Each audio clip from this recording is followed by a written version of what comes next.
እናመሰግናለን። አሁን የዕለት እንጀራችንን ስጠን። ለክብር ስትል ለቅዱሳን ጥቅም ስትል በኢየሱስ ስም እርዳኝ። አንደበት ስጠኝ፣ ጸጋ ስጠኝ፣ ምህረት ስጠኝ በኢየሱስ ስም አሜን። ደህና ናችሁ? ሰላም ናችሁ አይደለም? እግዚአብሔር ይመስገን። እንግዲህ እንደ ጋበዙኝ የሰጡኝ ርዕስ የደህንነት ትምህርት የመጨረሻውን ክፍል ነው የሰጡኝ።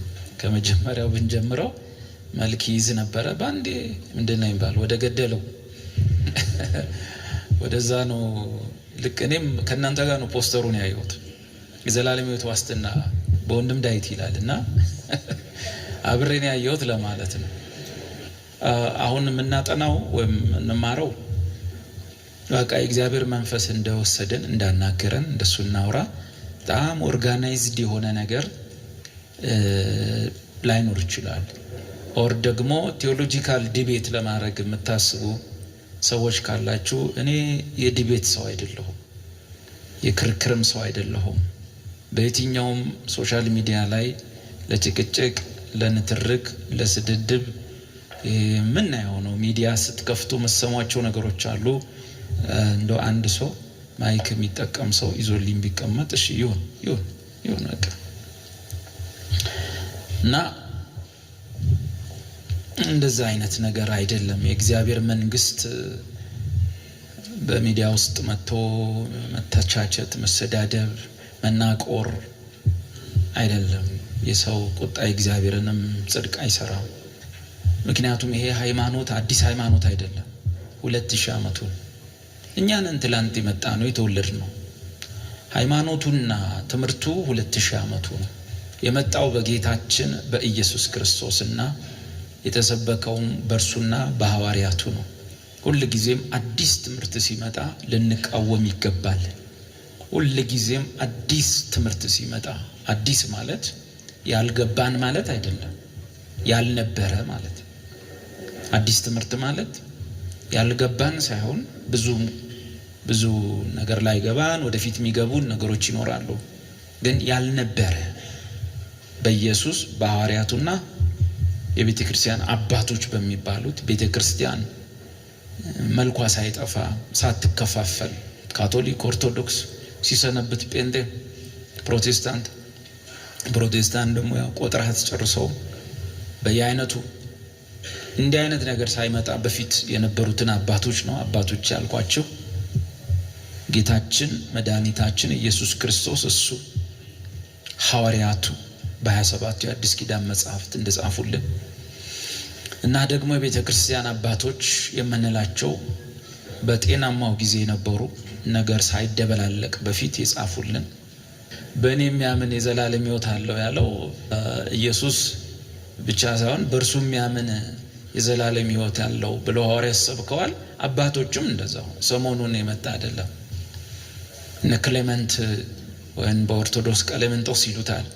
እነ ክሌመንት እንግዲህ እዛ ገና የመጀመሪያው እዛ ላይ የነበሩ አባቶች ጥንት ኦርቶዶክስ ካቶሊክ ሳይባል በደናው ጊዜ እነሱ ሳይቀሩ ማለት ነው።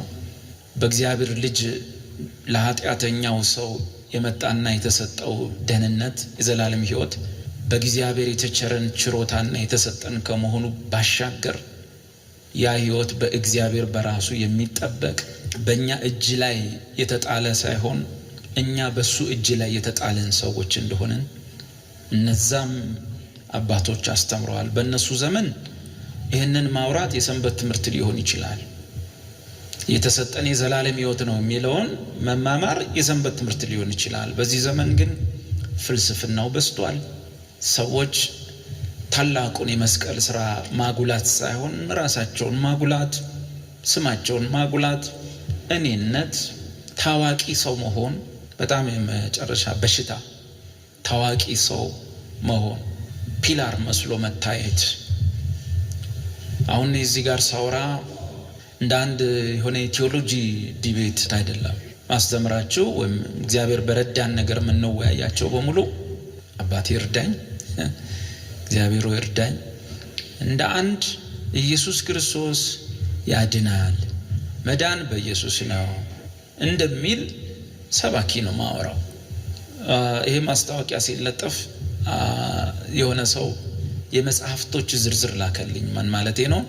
እነዚህን ስኮላሮች እስቲ እያቸውና ምናልባት አንዳንድ ሰውኛ ከ18 ዓመት በፊት ያየነውን ስኮላር ነው እሱ ሰሞኑን አይቶ ከምሬ ነው ከምሬ ነው ሆነ እና የቆየ እኮ ነው።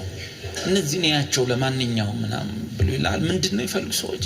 ክርስትና የሙግት ቤት፣ የክርክር ቤት፣ የጸብ ቤት፣ የመናቆር ቤት፣ የመሸናነፍ ቤት።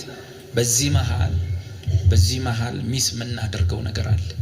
እኔነትን ለማሳየት ስም ለማውጣት በዛ ውስጥ በቀለ ነው ይሄን ነገር ቀድሞ ያስተማረው የሚባል ነገር ያለ መሰለኝ። እንደዛ ለመሆን ሲባል ይሄን በኢየሱስ የተሰበከውን በሐዋርያት የተሰበከውን በአባቶች ዘመን እንደኛ በመሆን ሳይሆን ለአራዊት በመሰጠት ካታኮምብ ዋሻዎችና የሚገደሉበት ስቴዲዮም እዛ ውስጥ ያለቁትን ክርስቲያኖች ይሄ የዘላለም ሕይወት የሰጣቸው ጌታ ታላቅ ጌታ መሆኑን በማወቅ የጸና እምነት በመያዝ የተሰየፉለት የሞቱለት ክርስትና ስለሆነ እንደዛ እያሰብን ነው ቃሉን የምንካፈለው። ፍልስፍና ውስጥ አንገባም። ባጭሩ ስብከቴ ኢየሱስ ያድናል የሚል ነው። ያድናል፣ ሊያድን ይችላል የሚል ትምህርት የለንም።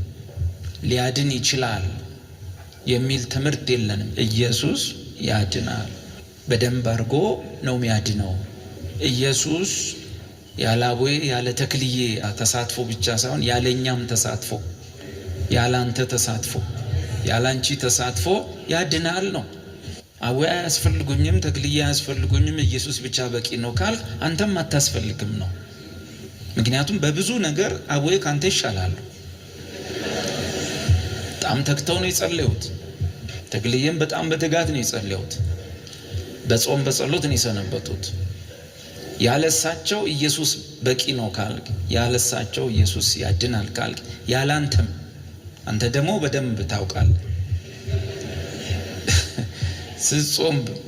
ስትጾም እንኳን በአቮካዶ ነው አይደል? ምንድነው ማለት? የጴንጤን ጾም እናውቀዋለን። እኔ ኦርቶዶክስ ውስጥ ነው ተወልጄ ያደግኩት። እናቴ ያወጣችልኝ ስም አይደለም። ስሜ ራሱ ቄስ ነው ያወጣልኝ። ቄሱ ናቸው ስሜን ያወጡ በሕፃንነቴ። እስካሁን ድረስ የፕሮቴስታንት ቴዎሎጂ የሚባል ተምሬ አላውቅም። ኮት ሳረግ ጴንጤ ነው የሚመስለው እንጂ እኔ ኦርቶዶክስ ውስጥ ነው የወጣሁት። ከኦርቶዶክስ ከወጣን በኋላ ሲያስወጡን እኛ ቤት ውስጥ ፕሮግራም ጀመርን። ቤቱ ሲጠበን ተከራይተን ወጣን። የተከራየ ነው ሲጠብ እያለን አሁን ያለንበት ጋር ደረስን። በህይወቴ ዘመን የትኛውም ፕሮቴስታንት ቸርች ውስጥ አባል ሆኜ አላውቅም።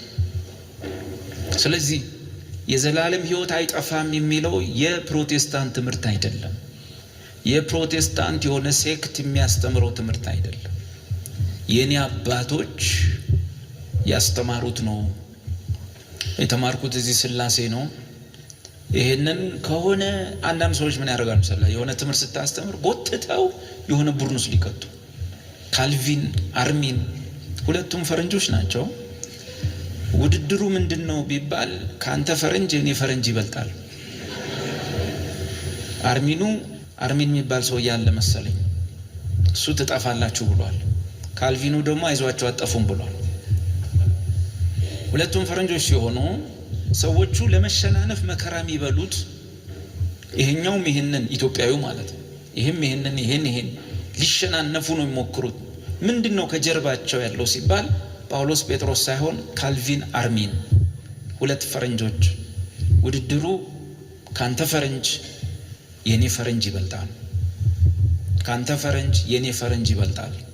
በሱ ሰፈር ውስጥ ጎትታችሁ ልታስገቡኝ ብትሞክሩ እኔ ሁለቱንም አላቃቸውም። መንፈሳዊ አባቴ አቡነ መራ ክርስቶስ ናቸው። የለውም። ይታገላል ሰው ከኛ ወገን ሁን ብሎ። አንዳንዱ አለመጥፋትን ሳስተምር በዩቲዩብ ብቅልና ወንድም ዳዊት ያስተማረው ትክክል ነው፣ ያስተማረው ካልቪን እንዳለው እኛም እንደምናምን ይላል። ሊያስገባኝ ነው። እውነት ካልቪን ፎቶን እስካሁን አላውቅም፣ አላየውም። አንድ ቀን ላየው እችላለሁ።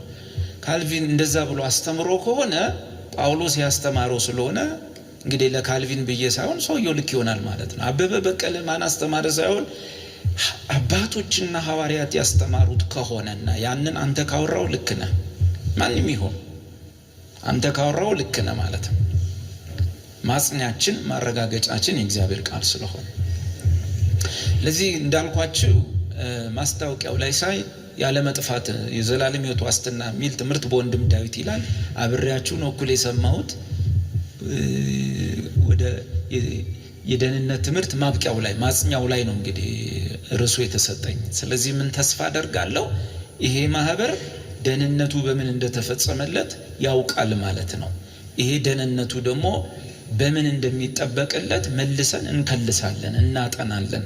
ከዛ ውጪ የሆነ ጥልቅ ትንታኔ ፈለጣ ምናምን እንዳትጠብቁ። በንጹህ ልቤ ኢየሱስ እንደሚያድን አስተምራለሁ።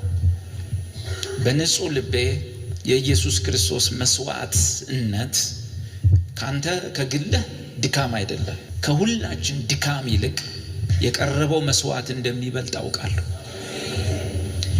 የአንድ ሰው ልኩ በኦሪትም በሐዲስም የማናቸውም ሰው ልኩ በፈጣሪ ፊት ልክህ፣ ቁመትህ፣ ከለርህ፣ መልክ ልክህ የቀረበልህን መስዋዕት ነው የሚያክለው።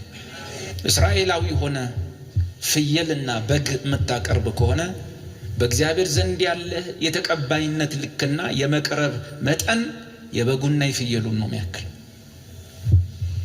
አዲስ ኪዳን ውስጥ ገብተህ የቀረበልህ መስዋዕት ኢየሱስ ክርስቶስ ስለሆነ ልክህ በእግዚአብሔር ፊት የማናቸውም ሰው ልኩ መስዋዕቱን ነው የሚያክለው። በፈጣሪ ፊት፣ በአብ ፊት፣ በእግዚአብሔር ፊት የሃይማኖት መንገዶች ሁሉ ድፍን ናቸው፣ ዜሮ ናቸው፣ አታላይ ናቸው፣ አስመሳይ ናቸው፣ ዋሾ ናቸው፣ መልክን ያላቸው። የአንድ ሰው በእግዚአብሔር አብ ፊት የተቀባይነት ልኩ የመቅረብ መጠኑ ለሱ ሰው የቀረበለትን መስዋዕት ያክላል። በሰማይ ቤት በአንተ ቁመት ልክ፣ በራስህ ሁኔታ፣ በራስህ ልክ እግዚአብሔር ጋር ለመቆም ማሰብ ፈጽሞ ከኢየሱስና ከሐዋርያት ትምህርት ባጭሩ ቃል ሥጋ የሆነበትን ነገር ሁሉ ያበላሻል። ቃል ሥጋ የሆነበት እዚህ ቤት ውስጥ ያለው ሰው በእግዚአብሔር ፊት የምትቀርብበት መጠንና ልክ የቀረበልህን መስዋዕት እንደሚያክል ማወቅ ነው። መስዋዕቱ ትልቅ ነው። የሞተው አንድ ነው፣ ግን የሞተው ለዓለም ሁሉ ነው። የዓለም ሁሉ ኃጢአት በዛ አንድ ንጹህ መስዋዕት ሲለካ መስዋዕቱ ከኃጢአታቸው ሁሉ ይልቅ ይበልጣል። ከአንድ ሰው ኃጢአት አይደለም። ዛሬ ግን አንድ አማኝ በግሉ መዳኑን እየተጠራጠረ ሰዎችን ሁሉ የሚያድን የእግዚአብሔር ጸጋ ተገልጦ ሳለ ያ ጸጋ ለአንድ ደካማ ክርስቲያን ብቁ እንዳይደለ ሰውየው ከጸጋ ባሻገር ወይም ከጸጋ ውጪ የሆነ ኢቭን በጸጋ እንኳን አይደለም፣ ስለ ዳነ እንኳን አይደለም። ቤተ ክርስቲያን ከመጣ በወንጌል ካመነ በኋላ ሰው ለመዳን እኮ አስራት የሚከፍል አለ፣ ለመዳን እኮ የሚጸልይ አለ፣ ለመዳን የሚጾም አለ። ስንት ዓመት ነው በጌታ? 5 ዓመቴ ነው። እና አሁን ትን ብሎ ድፍት ብትል የት ነህ? እኔ እንጃ፣ እኔ እኮ እሱን ነው ማላውቀው። በቀደም አንድ አገልጋይ መጣ፣ ጸድቃችኋል አለን። በሳምንቱ ሌላው መጥቶ የጸደክ እንዳይመስልህ አለን። ዘማሪዎቹም እንደዛው ነው። አንድ ካሴት ሲሰሩ ወይም አንድ 10 መዝሙር ሲዘምሩ በአንድ መዝሙር ላይ የሚጋጭ ሐሳብ አለ። በአንድ መዝሙር ከላይ አዳነኝ፣ ጸድቅ ያለው ድኛለሁ እና ከስር መጨረሻው ላይ እኔስ ፈራሁ እንጃልኝ መጨረሻዬን አሳምረው ሚል መዝሙር ይገባል። መዘመሩ ሰውየው ችግር የለውም። ምክንያቱም ዘማሪዎች ምናልባት ካሉ ይቅርታ እንደነሱን አልነካም። እነዚህ ማረፊያ የሌላቸውን ዘማሪዎች ነው እየነካው ያለው። ምን ማለቴ ነው? እንደሱ አይነት ዘማሪ ምን አይነት መሰለ? የሆነ ቸርች ይሄዳል። ሲሄድ ሰባኪው ድናችኋል፣ ጸድቃችኋል ይላል። ማታ ገብቶ ይጽፋል ጸድቅ ያለው ድኛ ያለው ምናምን ነው። በሳምንቱ ሌላ ቦታ ትሄዳለህ፣ አትድኑም፣ አትጸድቁም፣ እናልቅስ፣ ዋይ ዋይ እንበል ሚል ማታ ገብቶ አለቅሳለሁ ዋይ ዋይ ይላል። ይሰራታል፣ መዝሙሮና ትወጣለች። ሰውየው ችግር የለም። የሚያሳዝነው እኛም 10ሩንም መዝሙሮች መዘመራችን እኛም ማለት ነው። እና ማረፊያ ያጣ ሰው መስዋዕቱ የኢየሱስ መስዋዕትነት ያንተ በእግዚአብሔር ፊት የመቅረብ ልክህ ነው።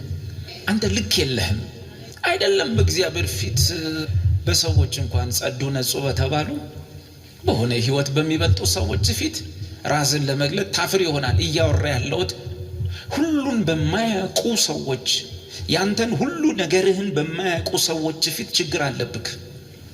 እየነገርኳችሁ ያለሁት ሁሉም በሚያውቀው የተሰወረው ነገርን በሚያውቀው በእግዚአብሔር ፊት ግን በክርስቶስ መስዋዕት ምክንያት አንተ ነውር የለህም። ልክህ መስዋዕቱ ነው።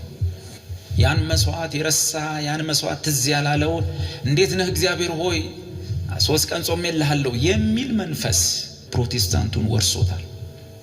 ሰው የት ይረፍ እስቲ አስብ። አንድ ሰው መስጊድ ሄደ። መስጊድ ሲሄድ አልዳንክም፣ ለመዳን እንዲህ ማድረግ አለብህ፣ መስገድ አለብህ እንደዚህ አሉት። አይ አለ፣ ሞከራ፣ አቃተው። የት አባቴ ልድረስ ብሎ ደግሞ ሄደ ካቶሊክ። ኧረ እንደዚህ ካልሆንክማ አትድንም፣ እንዲህ ካልሆንክማ አትድንም፣ እንዲህ ካልሆንክማ አትድንም አሉት። የት አባቴ ነው ምገባ ብሎ እኛ ጋር መጣ። ሁሉን ጌታ አባቴ ልግባ ያለ እኛ ጋር መጣ። እኛ ጋር ሲመጣ እኛም እዚህ ተሰልፈን ያኔ ወይኔ ምን ይሆን ጣዬ ያኔ የት ይድረስ ማለት ማረፊያዊቱ ጋር ነው። የት ይድረስ? ሁሉም ጋር አለ። ወዮ የት ይድረስ? ሰውን በዚህ ፍርሃት ውስጥ የጣለው ነገር ምን መሰለ? ደህንነቱን ኢየሱስ የጀመረለትና እሱ የሚጨርሰው ስለመሰለ ደህንነቱን ኢየሱስ መስቀል ላይ እኔ ጀምሬልሃለሁ ከዛ በኋላ ግን እንዴት ማድረግ እንደምትፈጽም ፈጽማት። ወይንም የተሰጠው ህይወት ስሙ ብቻ የዘላለም ህይወት፣ ስሙ የዘላለም ህይወት ይባላል የተሰጠው ነገር። ሰውየው ግን ያ ህይወት የዘላለም ህይወት አይመስለውም። ከነስሙ የዘላለም ህይወት ነው፣ አለቀ። የተቆራረጠ ህይወት አይደለም፣ የሚቆራረጥ ህይወት አይደለም፣ የዘላለም ህይወት ነው። ስሙ እንኳን ይጠፋብናል አንዳንዴ የተቀበልነው ህይወት። ወደ መጽሐፍ ቅዱሱ ክፍል ትንሽ ልግባና አንደኛ ዮሐንስ ላይ ነው ማነብላችሁ። ምዕራፍ 1 ላይ ያለችውን አንዲት ቃል አነብላችሁ ከቁጥር 1 እስከ 3 ያለውን ስለ ህይወት ቃል ከመጀመሪያ የነበረውን የምን ቃል? የህይወት ቃል ፐርሰን ነው። እሺ ፐርሰን ነው፣ ማንነት ነው። የምን ቃል? እሱ ነው ቃልም ሥጋ ሆነ የተባለው። ስለ ህይወት ቃል የምን የህይወት ቃል? ከመጀመሪያው የነበረውንና የሰማነውን በዓይኖቻችንም ያየነውን። ይሄን የህይወት ቃል መቼ የነበረ ነው? ከመጀመሪያ የነበረ። ሲያስተምር ሲሰብክ ሐዋርያት ምን አድርገውታል? ሰምተውታል። የሰማነውን ሲመላለስ ምን አድርገውታል? በዓይኖቻችንም ያየነውን ነክተውታል፣ ተመልክተውታል። የተመለከትነውንም እጆቻችንም የዳሰሱትን እናወራለን። ምስክርነት ምን ሰማው? ከሰሙት፣ ካዩት፣ ከዳሰሱት፣ ከነኩት ነው። ማን? ያንን የህይወት ቃል። ቀጥሎ እንዲህ ይላል ቁጥር 2 ህይወትም ተገለጠ። መቼ የነበረው? ከዘላለም የነበረው። ሐዋርያት ያዩት፣ የዳሰሱት፣ ሲናገር የሰሙት ምን ሆነ? ተገለጠ።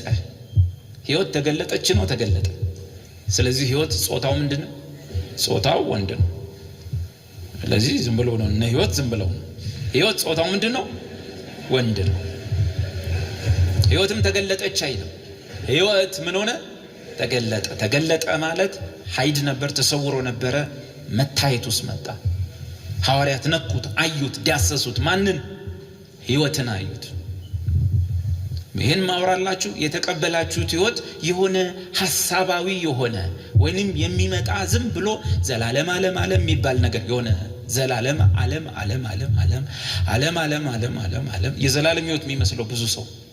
የዘላለም ህይወት የሚመስለው ብዙ ሰው ልክ እንደ ሌሎች ሃይማኖቶች ዝም ብሎ ዘላለም ዓለም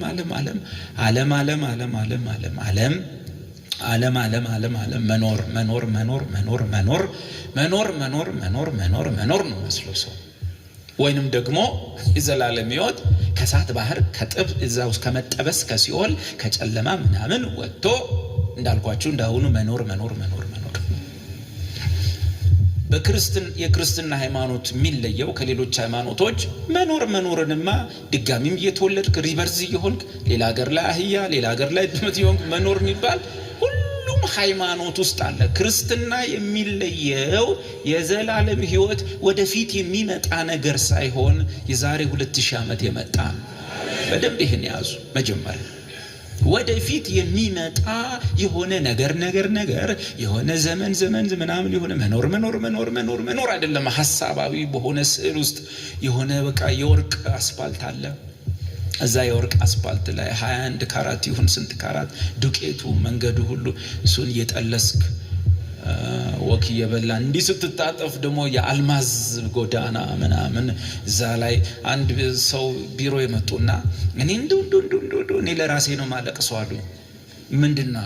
ይሄው በቀደም አሁን አንድ ሴትዮኛ ሰፈር ራእይ አይታ ነገረችኝ። ምን ገነት ገብቼ መጣሁ አለችኝ። ከዛ ምን አየቻል? እንዲህ መደዳ ቤት ተሰርቷል። እንዲህ አንዱ ቦታ ላይ የተስፋዬ ጋቢሶ ቤት ይላል። እኔ እንደው ልጄ እዛ ይኖረኛል። እውነቴን ነው የምላችሁ። ስለዚህ እዚህ መሬት ላይ እንግዲህ ካሬ ሜትሩ ውድ ነው። መሬት ማግኘት ከብዶናል። ስለዚህ ሰው ርስት የሚባል ዛት ሚንስ ጋሻ መሬት ሰማይ የሚጠብቅም አለ። የዘላለም ሕይወት እንዲቁስ ነገር አይደለም። የዘላለም ሕይወት ወደፊት ምን ጠብቀው አይደለም። የዘላለም ሕይወት የሚመጣ ሳይሆን የመጣ ነው። 2000 ዓመቱ ነው። እሱን ነው ማወራላችሁ። የዘላለም ሕይወት ፐርሰን ነው። የዘላለም ሕይወት ማንነት ነው። የዘላለም ሕይወት ዝም ብሎ መኖር አይደለም። ሁሉም ስለ መኖር ስላላቸው እነሱ የሳቱት ነገር እኛ ልንስተው አይገባም። እነሱ የሳቱት ነገር መኖር የሚለውን አይደለም። ዘላለም የሆነ ገነት ነው በተለያየ ስም ጠራው። እንደዛ አይደለም። እነሱ የሳቱት ነገር ያንን መኖር የሚያመጣው የዘላለም ሕይወት የሚባለውን ያን መኖር የሚያመጣው የዘላለም ሕይወት የሚባል ማንነት ነው፣ ፐርሰን ነው ማለት። አንዳንድ ሰው እንደዚህ ይላል፣ እኔ ጌታ ኢየሱስን አመኛለሁ፣ ወደፊት ደግሞ የዘላለም ሕይወት አገኛለሁ። ኢየሱስ እንደዚህ ብሏል አይደለም? እኔ የዘላለምን ሕይወት እሰጣለሁ ነው ወይስ እኔ ሕይወት ነኝ ነው ያለው? ኢየሱስ ለምሳሌ እንዲህ ብሏል፣ እኔ መንገድ አሳያለሁ ነው ያለው ወይስ መንገድ እኔ ነኝ? ራሴ ነኝ መንገድ አይደል ያለው? ፐርሰን ነው መንገድ ሲባል አስፋልት አናስብም አይደል? መንፈሳዊ ሰዎች ነን። መንገድ ማን ነው ሲባል ወይም ለምሳሌ መንገድ ምንድነው አይባልም መጽሐፍ ቅዱስ ውስጥ። እዚህ የሰፈሩ ግን መንገድ ምንድነው ነው የምትለው። መንገድ ማን ነው ምንለው ግን ለኢየሱስ ብቻ ፐርሰን ነው እሱ። እኔ መንገድም እውነትም ሕይወትም ነኝ አይደል ያለው እንጂ እኔ መንገድ አሳያችኋለሁ አላለም። እኔ የሆነ ሕይወት የሚባል አለ ከኔ ውጪ። ልክ እኔን ካመናችሁ በኋላ የሚገርም ሕይወት አለ። ልክ እኔን ስታምኑ የሆነ የዘላለም ሕይወት የሚባል አለ። መኖር አላለ። እኔ ሕይወት ነኝ። ኢየሱስ የዘላለም ሕይወት ነው። አሁን ምን ይላል መጽሐፍ? ሕይወትም ይገለጣል ይላል። ቁጥር 2 ሕይወት ምን ብሏል? ተገለጠ። ምን አይነት ሕይወት? ሕይወትም ተገለጠ። አይተንማል። ማንን ማለት ነው? ሕይወትን ምን ብለናል? አይተንማል፣ እንመሰክርማለን ከአብ ዘንድ የነበረውን ለእኛም የተገለጠውን የዘላለምን ሕይወት እናወራላችኋለን። ከአብ ዘንድ የነበረውን ለእኛም ምን የሆነው የተገለጠውን የነካነውን የዳሰስነውን ሲያወራ ሁሉ ቁጭ ብለን ሰማነው። እሱን እናወራላችኋለን። ይህንን ሕይወት ምን ይለዋል? ምዕራፍ 5 ቁጥር 9 የሰውን ምስክር ብንቀበል፣ ቅድም ያልኳችሁ ለዚህ ዳያሎግ ምንድነው? አርጊውመንት፣ ክርክር፣ ጭቅጭቅ፣ ንትርክ የሰው ምስክርነት አያስፈልገውም። ይሄ እውነት የሰውን ምስክር ብንቀበል የእግዚአብሔር ምስክር ከእርሱ ይልቅ ይበልጣል። ሰው ስለሆነ ነገር ከሚመሰክረው ይልቅ አዎ ልክ ነው፣ አዎ ትክክል ነው ከሚለው ይልቅ እግዚአብሔር የሚመሰክረው ምስክርነት ምን ይላል? ይበልጣል። ስለዚህ ለዚህ ትምህርት ከዚህ ቤት የማንንም አፕሩቫል አንፈልግም ማለት የማንንም ማረጋገጫ አንፈልግም። ሰው ከሚመሰክረው ይልቅ እግዚአብሔር የሚመሰክረው ነገር ይበልጣል። ስለምን እንቀጥለው። ስለ ልጁ የመሰከረው የእግዚአብሔር ምስክር ይህ ነውና። ዋው! ስለ ልጁ ቅድም ልጁን አይተነዋል ምዕራፍ 1 ላይ ከአብ ዘንድ የነበረው ለኛ የተገለጠው የምን ህይወት? የዘላለምን ህይወት። ከእንደገና ተመለሱ። ህይወትም ምን ሆነ? ተገለጠ። ትምህርት ቤት ተምረናል አይደል? ፓስት ቴንስ፣ ፕሬዘንት ቴንስ ምናምን ፊውቸር ቴንስ ተምረናል። ተገለጠ ማለት ፕሬዘንት ኮንቲኒዩስ ይቀጥላል። ተገለጠ ምን አይነት ህይወት? ከአብ ዘንድ የነበረውንም ለኛ የተገለጠውንም የዘላለም ህይወት። የት ነበረ? ከአብ ዘንድ ለኛ ምን የሆነ? ለኛ የተገለጠ ምን? የዘላለምን ህይወት ወደፊት የሚሰጠን ተገለጠ ነው። የዘላለም ህይወት ነው የተገለጠው። የዘላለም ህይወት መጪ ጊዜ ነው? የመጣ ማንነት ነው? መልሱልኝ። መጪ ጊዜ ነው ወይስ የመጣ ማንነት ነው? ፐርሰን ነው። እንቀጥለው። አሁን መጣና ምዕራፍ 5 ለዚህ እኮ ነው ክርስትና የሰዎች ቁጭ ብሎ ተደራድረው እስቲ እናቻችለው ብለው ኮምፕሮማይዝ አድርገው የሚያስተምሩት ዶክትሪን አይደለም። የተመሰረተ የተደላደለ የጸና በሐዋርያት በኩል በተደረገ ምልክትና ድንቆች የጸና እምነት ነው። አሁን ቃሉን ለማጽናት የሞታ እናስነሳው። እግዚአብሔር ስለ ልጁ የመሰከረው ምስክርነት ከሺህ የሥነ መለኮት ሰዎች በላይ የጸና ነው። በቃ ብለው አቤት! እቺ ደግሞ ሚዲያ ነች ምንድነው? ሶሻል ሚዲያ በቃ እንደው ሁሉም በቃ ብቅ ይልና የሆነች ነገር ብሎ እልም ይል እንደው መልስ እንኳን እንዳሰጠው ጠፍቷል። እንደ ልቡ ምንድነው የምታየው? ፍልስፍና፣ ፊሎሶፊ። ይሄ ክርስትና ህይወት የተሰዋበት እንደሆነ፣ ሰው በአንበሳ የተቀረደደበት እንደሆነ፣ እየዘመሩ ወደ እሳት የሄዱበት እንደሆነ ተረስቷል። ሁሉም በቃ መልኩን አሳይቶ እልም፣ መልኩን ብቅ አድርጎልም የሚልበት ነው። ስለ ልጁ የመሰከረው ምንድን ነው? ስለ ልጁ የመሰከረው እናንተ እዚህ ቤት ውስጥ ኢየሱስ ክርስቶስን ያመናችሁ ኢየሱስ እርሱ ክርስቶስ የሕያው እግዚአብሔር ልጅ እንደሆነ ካመናችሁ በኋላ ወደፊት የዘላለም ህይወት ለምትጠብቁ አንድ ቀን መጨረሻ ላይ ነው ቁርጤን ማቆም የምትሉ፣ መጨረሻዬን አሳምሮ የምትሉ። እኔ ይህንን ትምህርት በቀደም ከሰው ከበቀለ ከማሙ አይደለም። እኔ ከኦርቶዶክስ ነው የወጣሁት። የጴንጤ ስነ መለኮት በህይወቴ ዘመን ገብቼ አላቅም፣ ተምሬ አላቅም። የሆነ ሴክት ውስጥ አትክተቱት። ሐዋርያው ዮሐንስ ጴንጤም አይደለም ኦርቶዶክስም አይደለም፣ የጌታ የኢየሱስ ክርስቶስ ሐዋርያ። ያን ፐርሰን በአይኑ ያየ ነው። ከአብ የሰማውን ሲያወራ ቁጭ ብሎ የሰማ ሰው ነው። ከማንም በላይ ዮሐንስ ኢየሱስን ይረዳዋል። ከ12ቱም ሐዋርያት በላይ ይረዳዋል። ሁሉም ተንጠባጥቦ ሲቀመጡ ከመደበኛ ትምህርቱ ባሻገር ዮሐንስ ሁል ጊዜ ኢየሱስ ቁጭ ብሎ ሲያስተምራቸው እንዴትም ብሎ ፎቀቅ ብሎ ተንፏቆ ኢየሱስ አጠገመቶ የሚቀመጥ ነው። ሲቀመጥም በኢየሱስ ትከሻ ላይ ጭንቅላቶቹን ደገፍ አድርጎ የሚሰማ ሰው በደንብ ያቀዋል። ኢየሱስ የሆነ ዛሬ በእርሱ የሚያምኑትን ወደፊት ሊያድናቸው ተስፋ የሰጠ አንድ የሆነ ነቢይ አይደለም። ከኦፊሶቹ አንዱ ነቢይነት ነው። ግን ደህንነትን በተመለከተ ኢየሱስን እንደ ሙሴ እንዳታስቡ። ኢየሱስን እንዲሁ ልብ አንጠልጥል ተስፋ የሚሰጥ ሳይሆን የተፈጸመችን ተስፋ ለሰው ልጆች ሊሰጥ የመጣ እንደሆነ እንዳትረሳ። ሙሴ አይደለም፣ ከነቢያት አንዱ አይደለም። እሱ ያየው የተደገፈው ሰውዬ ይነግረናል። የሰማው የዳሰሰው ነው የሚነግረን። ምን አለው? ቁጥር 9 የሰውን ምስክር ብንቀበል የእግዚአብሔር ምስክር ከእርሱ ይልቅ ይበልጣል። ስለ ልጁ የመሰከረው የእግዚአብሔር ምስክር ይህ ነውና። እግዚአብሔር ስለ ልጁ ምን ብሎ መሰከረ? እዩ፣ በእግዚአብሔር ልጅ የሚያምንም በነፍሱ ምስክር አለው። አንድ እግዚአብሔር መስክሯል። በእግዚአብሔር ልጅ የምታምኑ ሰዎች በነፍሳችሁ ውስጥ ምስክርነት አለ። አሁን ማወራችሁ የሚገባችሁ ከሆነ የእግዚአብሔር ልጅን በማመናችሁ ምክንያት መንፈስ ቅዱስ በውስጣችሁ የሚመሰክርላችሁ ነው። ማንም ሰው በእግዚአብሔር ልጅ ካላመነ በስተቀር ይሄ የነፍስ ምስክርነት በውስጡ የለውም።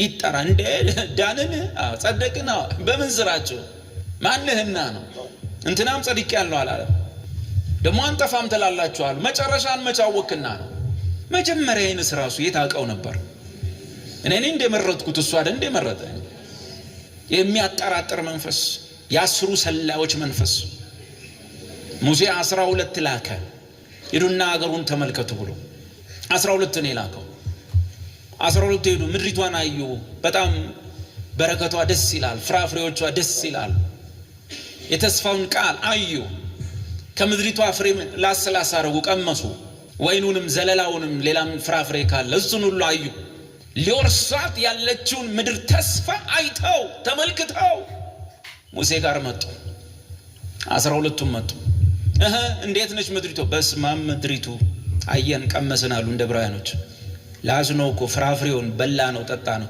እና እንዴት ነው እንወርሳት አለን 10ሩም ባድ ሪፖርት ነው ያመጡት አይ አንወርስም ምን ወርስ አይመስልንም ደሞ ቁጥራቸው ይበዛል ያ አንወርስ የሚሉት ከ12ቱ ስንቱ ናቸው 10ሩ ናቸው እግዚአብሔር ምሕረት አርጎልን ነው ምልክ ከገባ ቁጥራቸው ብዙ ነው አንወርስም ምን ወርስ ለምን ወጊያው ብዙ ነው ሰልፉ ብዙ ነው ጃንት የሆኑት ኃያላን በፊታችን አሉ ቁመታቸው ምን የሚያክል እኛ በፊታቸው እንዳንበጣነን እኛ እኔ አንበጣነኝ የሚል መንፈስ ማለት ነው ትትና ይመስላል አይደል ትትና ሳይሆን በእግዚአብሔር ታላቅ እጅ አለማመን ነው የተዘረጋችውን ክንድ ያችን እጅ ከግብጽ የወጡት በምን ብርታት ነው በጡንቻቸው በኃይላቸው ያኔ ዳንኮ በምን ነው በዘዴ በብልሃት ቴዎሎጂ በጥሰህ ሰርች አድርገህ አጥንተህ ኖ ምንም አድርገን እንዳልዳንክ ማሳያው መጽሐፉ የተናገረበት ቋንቋ ነው በኃጢአታችሁ ሙት ሆናችሁ ሙት ማለት ምን እንደሆነ ታውቃለህ ለመዳኑ ምንም ተሳትፎ ማድረግ የማይችል ሙት ነበራችሁ ተብሏል እኮ አይ እኔ ድሮም ትንሽ ሞክር ነበር ጠማነ እኔ የሚሞክር ሬሳ አላውቅም የሚሞክር በድን አላውቅም ሙት በነበራችሁ ሰዓት ሕይወት ሰጣችሁ አይልም ከልጁ ጋር ሕይወት ሰጣችሁ ነው የሚለው መጽሐፍ ከልጁ ጋር ሕይወት ሰጣችሁ ነው የሚለው እንዴት እንደነበረን ማሰብ ስለዚህ 10ሩ ባድ ሪፖርት ይዘው መጡ አንወርስም እንደ ቻሌንጁስ ላይፍ ገና መጨረሻው ምን ተይዞ ጉዞ ሲውላችንም እናልቀስ መጨረሻችን አስፈሪ ነው እኔ ወገኖች ያለ ከ10ሩ አንዱ ተነስቶ እኔ እንደው ሁኔታው ያስፈራኛል እንደው ወጣን ከግብጽ አመለጠና አትበሉ ምን ገባ ግን አይመስልኝም ዘመኑ አስፈሪ ነው አለ መጽሐፉ የሚለውን ታውቃላችሁ ህዝብም ሁሉ ከነርሱ ጋር አብረው አለቀሱ በየድንኳኖቻቸው በራፍ ተቀምጠው እንዴት አንወርስም አንገባም ሁለት ሰዎች አውሴ የነበረው ኢያሱ አውራሹ ኢያሱ የሽዋ እና ጆሹዋ አውሴ እኮ ነበር ስሙ እግዚአብሔር ነው ስሙን ኢያሱ በለው ዛት ሚንስ ጂሰስ በለው እንደማለት እሱና ያ ካሌብ ማለት ውሻ ማለት ነው የቃሉ ፍቺ ወንድም ካሌብ ካለ ይቅርታ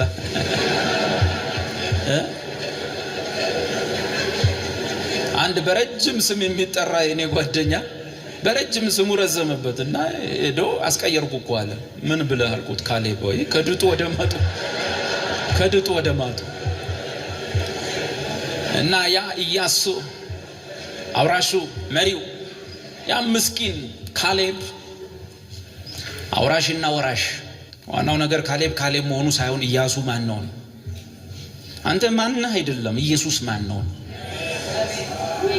ፊት አውራሪ ከፊት ለፊት ሆኖ ሰልፉን የሚመራው ማን ነው እንጂ ከኋላ ሆኖ የሚፎክረው ማን ነው አይደለም ሰው እኮ መንገድ አሁን ሰልፍ እንግዲህ ይኖራል ብላችኋል ወይ ሆነ ቀን ሰልፍ ይኖራልና የቀበሌው ሰው ይወጣል ከፊት ለፊት የሆነ ሰው የማይክሮፎን ይዞ መፈክር ያሰማል ከኋላ ያለው ሰው ዝም ብሎ ይጮሃል ምን እንደሚል እንኳን ፊት ለፊቱ ሰው ያያቁም ብቻ የመጨረሻውን ቃል እየጠበቁ ነው ብሎ ሲያበቃ ነው በዚህ ወጣው በዚህ ገብቶ እናሸንፋል ምንድነው ያለው ሰውየው እኔ ምንም አላውቅም ብቻ መጨረሻው ነው እናሸንፋል ምናምን አይደል ያለው ሰው እኮ ቀበሌ ውስጥ ያለን ሰው ከፊት ለፊት የሚፈክረው መፈክር በደርጉም ዘመን ሴቶቹ ምንም አያውቁም። ቀይ ሻሽ ያለብሳቸዋል ደርግ። ከዛ ሰልፍ ይወጣሉ። ተፈጥሮን በቁጥጥር ስር እናረጋለን ይላሉ።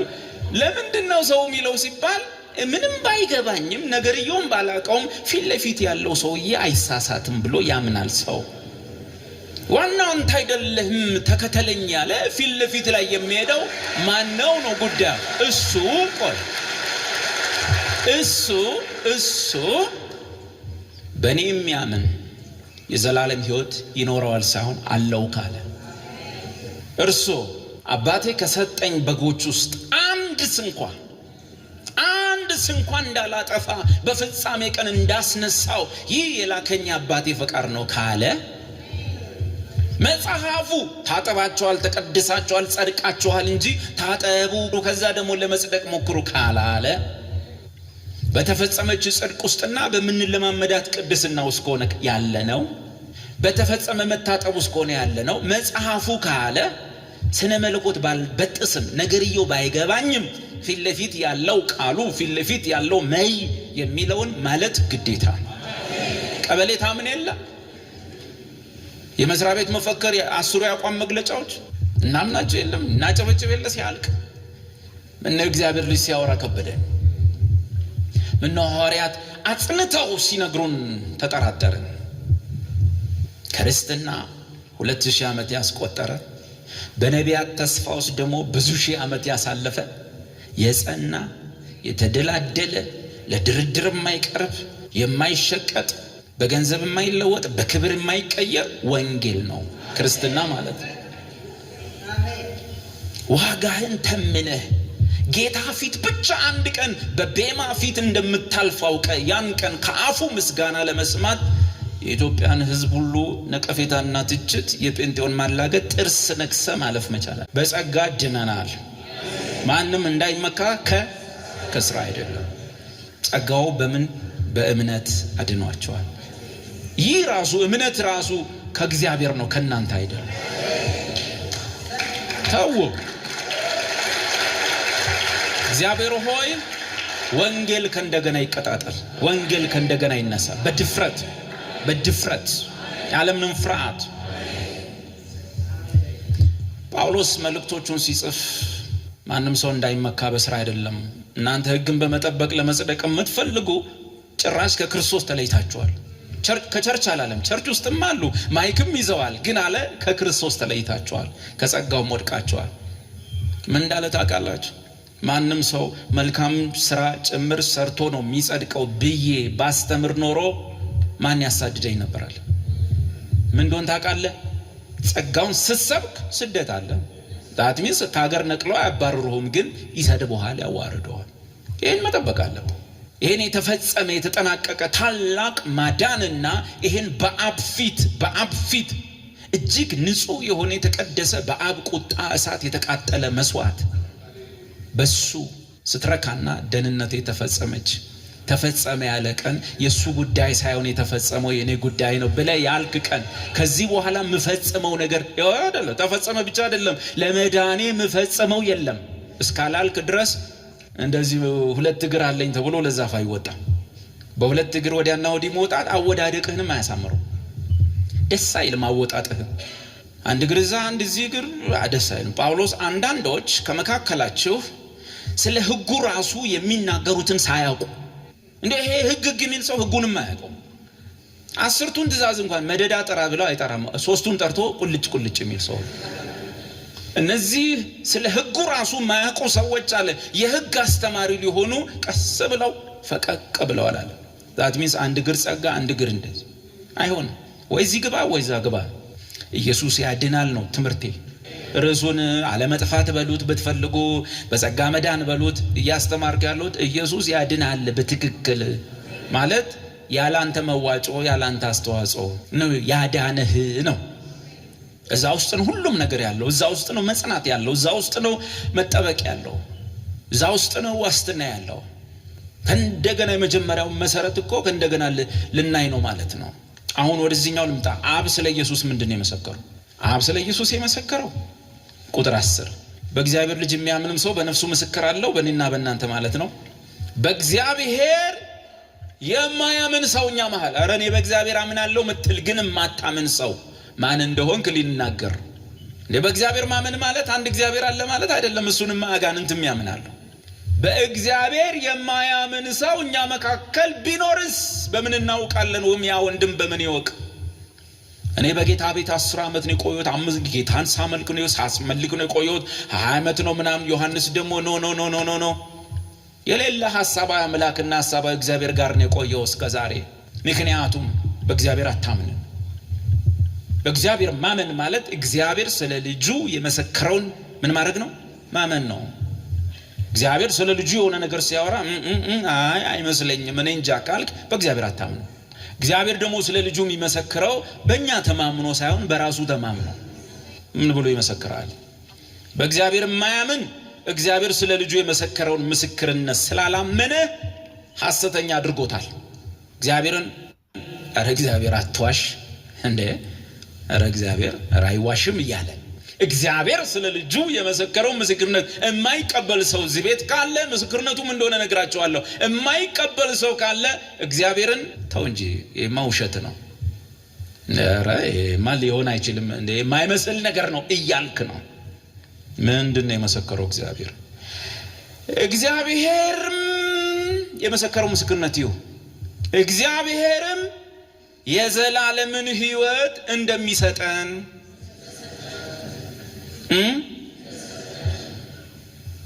ምን እንዳለን እግዚአብሔርም የዘላለምን ሕይወት እንደሰጠን የተጠናቀቀ ነገር ነው፣ ያለቀ ነገር ነው። እንዴት እኔ ኢየሱስን ተቀበልኩ እንጂ ገና የዘላለም ሕይወት እየጠበቅኩ አይደለ እንዴ ለሚል ሰው የተሳሳተው ነገር አለ። ምን ይሄ የዘላለም ሕይወት ተሰጠን ያልነው ሕይወት ወደፊት የማይመጣበት አሁን የተቀበልንበት ምክንያት የተቀበልከው ኢየሱስ ራሱ ስለሆነ ነው። ሕይወት ምን ይላል? እግዚአብሔርም የዘላለምን ሕይወት እንደሰጠን ይህም ሕይወት በልጁ እንዳለ ምስክሩ ይህ ነው። እግዚአብሔር ምንድነው የመሰከረው? የዘላለምን ሕይወት ሰጥቼሃለሁ። የታል እግዚአብሔር? በልጄ የተቀበልከው ልጄ ነው። እርሱ ውስጥ ነው ሕይወት። እና ኢየሱስን ካገኘ በኋላ ቁጭ ብለህ እንደው ይሄ የዘላለም ሕይወት ጉዳይ እንዴት ነው? የዘላለም ሕይወት ጉዳይ እንዴት ነው? ለዛ ብቃኝ ኦሬዲ ምን ብለው ይዘው የዘላለምን ሕይወት ይዞ እየያለ በመዳኑ ደስታ ደስ ሊለው ሲገባ እንደ ሌሎች የወደፊትን የዘላለም ሕይወት አይደለም አግኝቻለሁ ላገኝ ራሱ አልችልም በሚል ስንቱ አልቅሰዋል። እግዚአብሔር ግን ስለ ልጁ የመሰከረው ምስክርነት እንዲሚል ነው፣ የዘላለምን ሕይወት ኦሬዲ ሰጥቻችኋለሁ። የታል? ልጄ ኢየሱስ፣ እሱ ነው የዘላለም ሕይወት። ስለዚህ ምን ይሆናል ባጭሩ ማለት ነው ሂሳቡ ሲዘጋ ቁጥር 12 ስለዚህ ምን ይሁን? ልጁ ያለው ሕይወት አለው። የማን ምስክርነት ነው? ከሰው ምስክርነት ሁሉ ይበልጣል። ከስነ መለኮት አርጊውመንት ያልፋል። ልጁን ከአባቱ በላይ የሚያውቀው የለም። ልጁን ባላወቀ ነው መጠን ነው ጭቅጭቃችን የሚበዛው። ኢየሱስ በቂ ብቻ አይደለም፣ ከበቂ በላይ ነው። all sufficient ወዘተ ከዚያም በላይ ነው። የዛሬው 2000 ዓመት የመጣው አንድ ታላቅ ነብይ አይደለም። በዘላለም ውስጥ የነበረ የሕያው የእግዚአብሔር ልጅ ነው የመጣው። በስጋ የመጣው እሱ ነው። በስጋ የተገለጠው እሱ ነው። አንድ የሆነ የሃይማኖት መሪ ነብይ እንደምንከተል እና የመጨረሻውን ጉዳይ እሱም እኛም ማናውቅ አርጋችሁ እንዳታስቡ። ያዳነን ጌታ ታላቅ ነው። ያዳነን ቤዛ ታላቅ ነው። ቀጥሎ እንደዚህ ይላል። ከዚህ በኋላ በጥቅስ ነው እናንተ ዘመኑ ሰባኪው ዝም ብሎ ሁሉንም አውርቶ አሜን አዎ yes ብሎ መሄድ የለም። በጥቅስ ነው። ልጁ ያለው ሕይወት ይኖረዋል አይደለም አለው። ስለዚህ የእግዚአብሔር ልጅ የሌለው ሕይወት አይኖረውም። የእግዚአብሔር ልጅ የሌለው ህይወት አይኖረውም ወደፊት ይላል። ምንድን ነው የሚለው? የእግዚአብሔር ልጅ የሌለው አሁን ምን የለውም? ህይወት የለውም። ለምን? ህይወት ማን ስለሆነ? ኢየሱስ ስለሆነ። የእግዚአብሔር ልጅ በእርሱ ውስጥ ነች ህይወት። እርሱም ከተቀበልከው በኋላ ወይም ሌላ ስሙ ማለት ነው። ኢየሱስ ካሉት ብዙ ስሞች ወይም ማዕረጎች፣ ታይትሎች፣ ማንነቶቹን ከሚገልጹ ስሞቹና ታይትሎች አንዱ ነው ማለት ነው። ምን? የዘላለም ህይወት። እኔ ቤት ውስጥ ስም አለኝ፣ ትምህርት ቤት ሌላ ስም አለኝ ወዘተ። ግን እኔው ነኝ። ኢየሱስም በል፣ የእግዚአብሔርም ልጅ በል፣ የዘላለምም ህይወት በል፣ እሱ ነው፣ ማንነት ነው፣ ሌላኛ ስሙ ነው። ልጁ የሌለው ህይወት የለውም። የምን ጊዜን አንቀጽ ነው? የወደፊት ነው? ያሁን አለው የሚለውስ የመቼ ነው? ያሁን። ስለዚህ አሁን አላችሁ ማለት ነው። የዘላለም አላችሁ። ተው አለ። ሰሞኑን በብዙ ነገር ውስጥ ነው ያለፋችሁት። ፈተና አለ። አይነ ማየት ሳይፈልግ አይቷል። ያላገባችሁ ማታ ባሳባችሁ ልጅቷ እንደው እሷ ብትሆን ምናምን ከዛ በማጠረ በኢየሱስ ስም ወጋው ትልና በዚህ ስዞር አሁንም ትመጣለች። ስታስረው ብትሆን ፈተናው ራሱን ይፈታል። አፍን ቆጠበ። እኔ አፌ ነው ያስቸግረኝ ከዛሬ ጀምሮ በኢየሱስም እግዚአብሔር አፌን በጥበብ ቁልፍ ዝጋው ብለህ ጸልይ ወጥተህ አይን ያመልጣል አይመልጥም? ያመልጣል። እንግዲህ አይኔን አጥፎ አትልም መቼስ። ይሄን ስትይዘው ይሄ ሁሉንም በሸፍነ ቤት ብትቆልፍ ማያዝ አለ። ሐሳብ የሚባል ይሄድልሃል አልኩ። ሄዶ ሰፈር ውስጥ በጌታ ሆናችሁ እኮ ነው። እውነት ውሸት? እንደዚህ አይነት ሰዎች መሆናችሁን ስለሚያውቅ እግዚአብሔር የእናንተን ህይወት በእናንተ እጅ ላይ አልጣለውም። ማወቅ ያለበት እንዴ አይደለም እግዚአብሔር አንተ ራስን ታምናለህ። እኛ ፊት ነው እንጂ ራስን የምታምነው። እኛ ጋር ስደስ ሰላም ነው እንዴ ትበረታላችሁ? የበርቱ እንጂ በርቱ። እዚህ ጋር እህትና ወንድም ቆመው ካወሩ ምንድነው ቆማችሁ የምታወሩ? ገብታችሁ አትጸልዩ? እሱ በእኛ ፊት ነው። ራስን ግን ታውቀው የለም ማለት ስላንተ ለማውራት አይንን መጨፈን ጌታው መገለጽ ስጠኝ ማለት አያስፈልግም። ስላንተ ለማውራት ስለኔ ማውራት ነው። አንተና እኔ ምን ለየን? ስለኔ ሳወራህ እኮ ነው የምትስቀው። ለምን? አንተም ያው ነህ። አንተን ለማግኘት ዳሰሳ ሰር ማረጋ አያስፈልግም። ሰው ነው። ይሄን አውሬ ተሸክመ ነው የምትዞረው። ሐሳብ ይሄዳል፣ አምልጦ ይወጣል። ሄዶ ሰፈር ተሰዳድቦ እከሊትን ልኳን ነግሮ በሌለችበት ይመጣል። አይመጣም? ይመጣል። ከዚያስ እንዴት እናርግ? ወደ እግዚአብሔር ስንመጣ እንዴት እናርግ? እንደዛ ሆነን መጣን። አንዳንድ ሰው እኮ ከቸርች የሚቀርም አለ። ደና ወደ ቸርች እየሄድኩ እያለ ትስ ዳሰናከሉኝ በኢየሱስ ስም ትስ ብሎ ወደ ቤቱ ይመለሳል። አይደለ? ወደዚህ ነው መምጣት ያለብን። እንደዛ ሁሉ አእምሮ፣ አይን፣ ህሊና መዋዠቅ፣ መንቀዥቀዥ፣ መባከን ሁሉ ዜሮ አድርጎ ወዴት ልትሸሽ ትፈልጋለህ? እሱ አይሻልህም? እናንተ ሸክም የከበዳችሁ ሸክማችሁን ጣል አድርጋችሁ ወደ እኔ ኑ አላለምን? ምንድነው ያለው? ወደ እኔ ኑ። ከዛስ ታርፋላችሁ ነው፣ እኔም ማሳረፋችኋለሁ። ወንድሜ ራስህን ማሳረፍ መቼም አትችልም። ኢየሱስ ነው የሚያሳርፍ።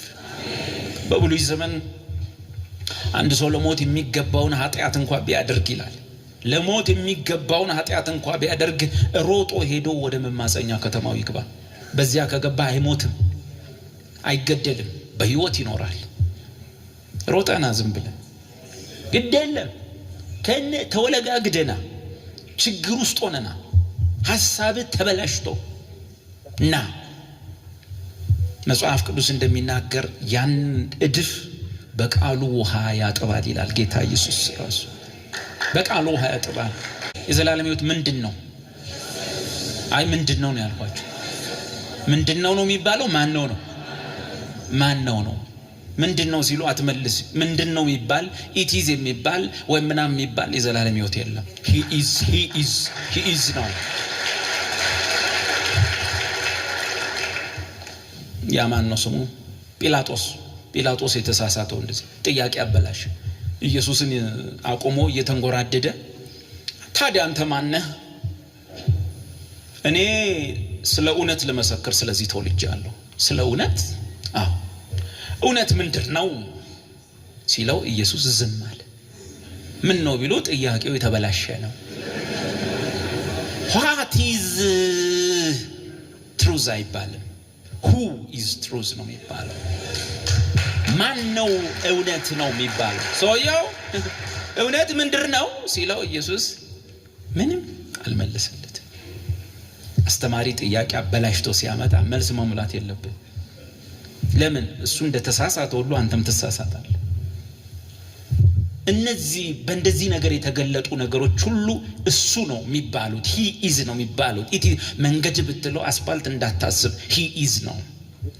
ሕይወት ብትል እኔ ከሰማይ ወረድኩ ሕይወት እንጀራ ነኝ ብሉኝ ሲል አስብ። ያቺ ሴትዮ ውሃ መቅጃው ሩቅ ነው ትለዋለች። ሰው ሁሌ ውሃ ሲባል ጉድጓድ ይታሰባል። መንገድ ሲባል እንጀራ ሲባል እንዴት ልንበላው እንችላለን ይላል። ኢየሱስ በጥርስ የሚላመጥ አይደለም አላቸው። ሲጀመር እንጀራው ከሰማይ የወረደ ነው አለና ገላገላቸው።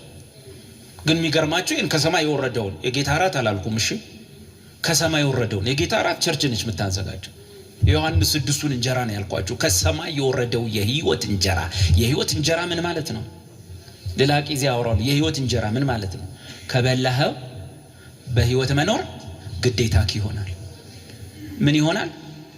ምን ይሆናል? ግዴታ ይሆናል። ከዛ በኋላ አልኖርም፣ አጠፋኝ፣ ሰርዘኝ ብትሉሉ ማን ብላለህ? መጀመሪያ የሕይወት እንጀራ ሚኒንግ እሱ ነው። ቀላል ትርጉሙን ልንገራችሁ። አሁን እዚህ ውስጥ ይህን ስል ያላመናችሁ ሰዎች ኢየሱስ የሕይወት እንጀራ ነኝ የሚበላኝ ከእኔ የተነሳ ያለውን ለማመን የከበዳችሁ ሰዎች ግን አንድ መሬት ላይ ያለን ነገር ብነግራችሁ ታምናላችሁ። ይሄ ኢየሱስ የሕይወት እንጀራ ነው ማለት በሌላ ላስረዳችሁ። የሚገድል እንጀራን እስቲ ውሰዱ። መርዝ ያለበት ክልትው የሚያደርግ የሚገድል እንጀራን ውሰዱልኝ። አንዴ ምሳሌ። የሚገድል እንጀራ ወይ መርዝ ያለው ወይ ክልትው የሚያደርግ እንጀራ ምን ማለት ነው ሲባል ከበላኸው መጀመሪያ አለመብላት፣ ከበላኸው ድብን ማለት መሞት ግዴታ። ከበላኸው በኋላ አልሞችም በሕይወት እኖራለሁ ብትል ትደፋለህ፣ ትሞታለህ፣ ትደፋለህ። የሆነ አገልጋይ መጥቶ ወንድሜ አትሞትም ይልሃል። ገና ምድርን ትዞራለህ። ሬሳ ይዞራል በማግስት። የሚገድል እንጀራ ምንድነው ስል ከበላሁት ክልትው የሚያደርግ ነው። ከእንጀራው የተነሳ ከሚገድለው እንጀራ የተነሳ ነው የሞትኩት ብለህ ካመንክ የሕይወት እንጀራ እኔ ነኝ፣ የሚበላኝ ከኔ የተነሳ ለዘላለም በሕይወት ይኖራል ማለት ከበላኸው መኖር ግዴታ። ከዛ በኋላ ተንበርክከ ጸልይ ብትፈልግ እግዚአብሔር ሆይ ዘመዶቼ ሁሉ ይዳኑ እንደ ጳውሎስ እኔን ከሕይወት መጽሐፍ ላይ አጠፋም። ማጠፋው አንተ ለመጥፋት የማትበቃ ሰው ሆነ ቀርቶ አይደለም። አንተማ ድሮ ራሱ ልጠፋ የሚገባ ሰው ነበርክ። ነገር ግን እግዚአብሔር ያንን እንጀራ ሊያጠፋው አይችልም። በልተዋል። ከእርሱ የተነሳ ማጠፋ ጉድ ትሆናለህ። መጸለይ መብት ነው። ሰርዘኝ ብለህ ጸልይ። በዚህ ውስጥ ያጎላሁት አንተን አይደለም እንጀራውን ነው። አስተውለሃል? እንዲህ ስናወራ አሁን ስለ አንተ ጽድቅ ባወራህ ኖሮ ይመች ነበር ወገኖቼ። እስቲ እኛም ደግሞ በጾም በጸሎት ወደ ጽድቁ ለመግባት ብል ይመቻል። ስላንተ ታታሪነት፣ ስላንተ ጸላይ፣ ስላንተ ጾም፣ ስላንተ ብቃት ስሰብክ እንደዚህ ነው ምትል ጉደኛ ነህ። እኔ የሰበኩ የእግዚአብሔርን ልጅ ኢየሱስን ነው። እሱ አንተ አይደለህም። እሱ የሕያው እግዚአብሔር ልጅ ነው። እና ቁጥር 13 ምን ይሆን ዮሐንስ ይህን ሁሉ የሚደክመው ምን ሊያደርግ ነው? የሆነች ነገር ሊነግረን ነው። ምን? የዘላለም ሕይወት እንደሚኖራችሁ ታውቁ ዘንድ። አቤት! የተጻፈው ዮሐንስ መልእክት ለምንድን ነው? ሰዎቹ በጌታ ናቸው፣ ክርስቲያን ናቸው፣ ቸርች ውስጥ ናቸው። ግን ዮሐንስ ቼክ ሲያደርግ ሰው ቁጭ ብሎ ምን ይጠብቅልሃል መሰለ? የምን ሕይወት? የዘላለም ሕይወት ወደፊት ይጠብቃል። እረ ጉር ነው አለ። ምን አይነት ቸርች ነው አለ? እረ በለው ማለት ወደፊት የዘላለም ሕይወት ለማግኘት ነው። አሃ እኛ እኮ ያወራንላችሁ ከአብ ዘንድ የነበረውን ለኛ የተገለጠውም በእጆቻችን የዳሰስነውን የዘላለም ሕይወት ነው። እግዚአብሔር ስለ ልጁ እኮ የመሰከረው ምስክርነት ይህ ነው። እርሱ ያለው የዘላለም ሕይወት አለው። ያ ሕይወት በልጁ ውስጥ ነው ያለው። ስለዚህ ውጤት፣ ስለዚህ የዘላለም ሕይወት እንዳላችሁ፣ በቀላል ቋንቋ አሁን እንዳላችሁ ማለት ነው። ናው ማለት ነው። የዘላለም ሕይወት እንዳላችሁ ታውቁ ዘንድ። እኔ እኮ የዘላለም ሕይወት አይወሰድም እኮ ትልቅ ትምህርት ነው። መጀመሪያ እኮ እንዳለን ራሱ ማመን አለብን። አሁን እኮ እየከበደን ያለው ወደፊት እኮ ወንጌል ለጴንጤውም ነው። ወንጌልንም እንግዲህ አማራጭ የለንም፣ ለጴንጤውም ነው። ምክንያቱም ከሚገቡልን ስልኮች፣ ከምንሰማው ስልኮች እኔ 40 ዓመት ነው ያገለገልኩት፣ እኔ ድሮንትን ቸርችን ጥንት ጂማ ላይ የተከልኩት እኔ ነኝ፣ እንደው ገላገልከኝ። 40 ዓመት ሙሉ ጥያቄ ነበረ። እኔ እንደው አሁን እንኳን ድናለሁ ብዬ አስብ ነበረ። ወንጌል አሁን ቴክስቶችን ዛሬ ገቡልኝን ላሳያችሁ እችላለሁ። ወንጌላዊ ካለ ይባላለሁ። አሳረፍከኝ። ሎክ ራሱ ይሄዳል፣ ይገጥማል። ይሄ ነገር እንዴት ነው? ሎክ ራሱ ግራመሩ ምን እንደሆነ ብቻ ልክ አይመስልኝም። ወንጌላዊ ካለ ይባላለሁ፣ እንደዚህ ያን አመት አገልግያለሁና አሳረፍከኝ። ወንጌላዊ ምን ማለት ነው? የቃሉ ፍቺ ወንጌላዊ የምስራች ነጋሪ። የምስራች ምን ማለት ነው? ጉርኒውስ ለማን የሚነገር? ለጥሩ ለፈሪሳዩ ለመቅደሱ አገልጋይ ነው ወይስ ለኃጢአተኛ ነኝ ለሚል? እና ለአንዲት ኃጢአተኛ፣ ለአንዲት አመንዝራ፣ ለአንድ ቀራጭ፣ ለአንድ ቀላጭ ምንድነው የምሰብከው ወንጌል? የምስራች ምንድነው? አንዲት ሴተኛ አዳሪ ጋር ሄድክ፣ እህቴ የምስራች ምን ትጣፊያታለሽ ነው እኮ የጴንጤ ወንጌል። አሁን ለምን እንዳንቺ አይነት አመንዝራ አይገባት? የምስራቹ ግን ለዚህች አመንዝራ የመጣ በኢየሱስ ጽድቅ ላይ የተመሰረተ በእምነት ስለምትቀበለው ሕይወት። አሁን እንዲህ ስል የከበዳችሁ አላችሁ አይደል? ወይ አመንዝራ ኢየሱስ እንዲህ እንዳለ እንዳትረሳ። በልቡ የተመኘም አመንዝሯል ብሎ ማለት አንተን ነው ያልኩህ። አንተን ሰውዬ ነው ያልኩህ። በእግዚአብሔር ፊት ሲቆም አንተም እሷም ልዩነት የለም። ሁሉም ምን ሰርቷል? ኃጢአት ሰርቷል። ለሷ ግን ከዚህ መጀመሪያ ከዚህ ሕይወት የምትወጣበትን ሳይሆን ከእግዚአብሔር ፍርድ የምታመልጥበትን ነው የምንነግራት። አንዳንድ ጊዜ እንደ ጸባይ ማረሚያ ስለሚጠቀሙ ልጁ የዘላለም ሕይወት ያገኛል ምናን አይደለም፣ እንደው እዛ እናንተ ጋር ወሰዱልኝ ይሄን ጫቱን እንዲተው ነው የሚሉ። ወንድም የመጀመሪያ የምናመጣው ጫቱ እንዲተው አይደለም። እኛ ጋር የተሰጠን ትልቅ ቤት ስራ አለ። ሰዎች ወደ ታላቁ የእግዚአብሔር ቁጣ እንዳይቀርቡ ከእርሱ ፍርድ መታደግ ነው። ታድገ ወደ ልጅነት ስታመጣው የገባበት መንፈስ ራሱ ይቀይረዋል። ኩነኔ አይደለም ሰውን የሚቀይረው። እግዚአብሔር እኮ እኛ በተላላቅ መቅሰፍት እንደማንቀየር ሊያሳምነን ጸጋው ነው ኃጢአተኛነትና ዓለማዊ ምኞት የሚያስክደው ሊለን ይሄን ማስፈራሪያ እንዳንደግም ድሮ እሱ አስፈራርቶ አሳየን። በብሉይ እስራኤልን አወጣ። እዩ ሰው እንዴት እንደማይቀየር ላሳያቸዋል። እግዚአብሔር ላይ ሲያግሮመርሙ እባብ ነድፎ በየቦታው አብጠው ሞቱ። ተቀየሩ አልተቀየሩ? ወዲያው ተቀየሩ አልተቀየሩ? ዲሲፕሊንድ ሆኖ አልሆኑ? ኧረ ባሰባቸው።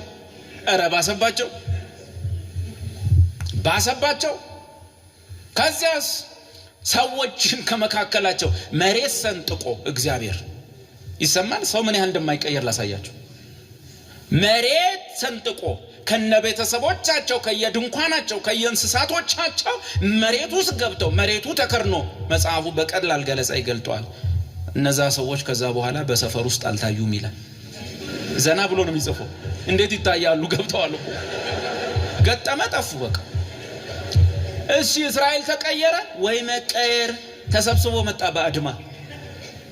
መጣ በአድማ ወንድሜ ተራራ ላይ የሚቃጠል ተራራ እያየ የሚገለባበጥ ደመና እያየ ያንን የመለከት ድምጽ እያየ አትቀየርም። እግዚአብሔር እኮ ሰው በዱላም በምንም እንደማይቀየር ሲያውቅ በአንተ አሕዛብ ይባረካሉ አሉ። በቃ እግዚአብሔር ማለት ሰው ሲባረክ ነው የሚቀየረው ተባለ። ቢቀጠቀጥ አይቀየርም። ከዛ ጸጋው ተገለጠ። ጸጋው ግን ኃጢአተኛነትንና ዓለማዊን ምኞት ሁሉ ያስክዳል። ከዛ አልፈን የተባረከውን የኢየሱስን መምጣት እንድንጠባበቅ ያደርጋል። ጌታ ሆይ ቶሎ ና የሚለው መዝሙር ለኛ ከባድ አይሆንም። እድሜ ለንስሐ ስጠን አንልም። ጌታ ሊመጣ ነው ሲባል አንልም። ምንድን ነው? አሜን ጌታ ሆይ ቶሎ ና። ለምን?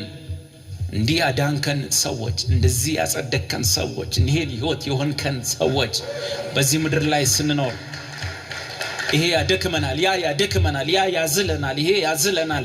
ለአንዴና ለመጨረሻ ጊዜ ለአንተ ሊገዛ ወደሚችልበት አሰራር ክቡር ስጋህን እንዲመስለው የተዋረደውን ስጋህን ለውጥልኝ። የኢየሱስ መምጣት ራሱ ላላመኑት ጥፋት ሲሆን ላመነው መድኃኒት ሆኖ ነው የሚመጣው።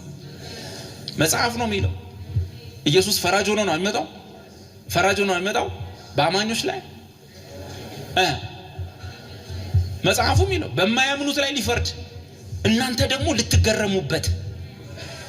ለምን? ቸርች ውስጥ ከተሰበከው በላይ ስለሆነ፣ ከተነገረው በላይ። ወይኔ ኢየሱስ መች ተሰበክ። እናንተ ደግሞ ልትገረሙበት ሲመጣ ያ ብቻ አይደለም። በዓለም ላይ እንደሚፈርድ ስናውቅ ለኛ ሲመጣ ጳውሎስ እንደዚህ ያለው እኛ ሀገራችን በሰማይ ነው። አንድ ሁለተኛ ከላይ የሚመጣ መድኃኒትን እንጠባበቃለን። ኦኬ ቸርች የምትጠባበቀው ከላይ የሚመጣ ምንዋን ነው? መድኃኒት ነው የምትጠባበቀው። መድኃኒት እንዴ መድኃኒት ሆኖ መጥቶ አድኖን የለምን? አዎ ከአብ ፍርድ 100% በላይ ፐርሰንት ካለ አዳነን። አሁን ግን ከዚህ ዙሪያችን ካለው አካባቢ ሊያድነን ያስፈልጋል።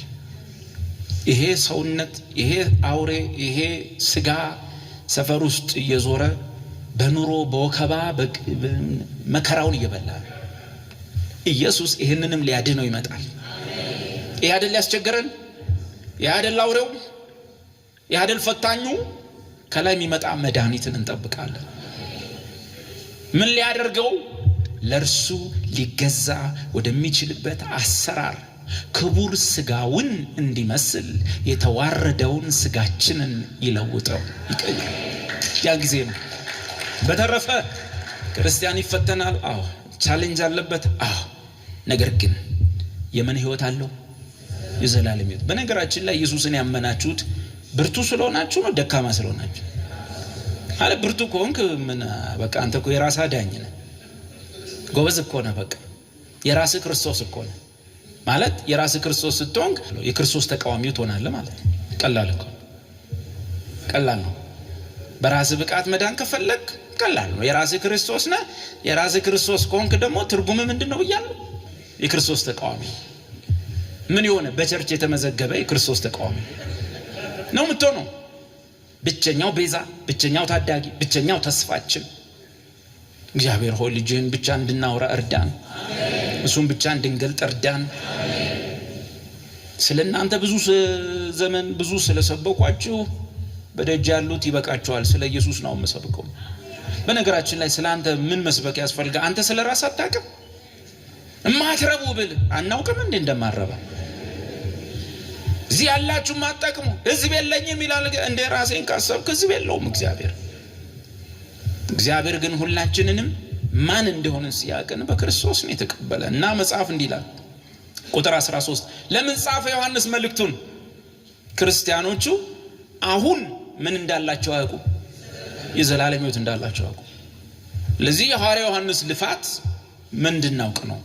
የዘላለም ሕይወት እንዳላችሁ ታውቁ ዘንድ በእግዚአብሔር ልጅ ስም ለምታምኑ ይህን ጽፌላችኋለሁ ይላል።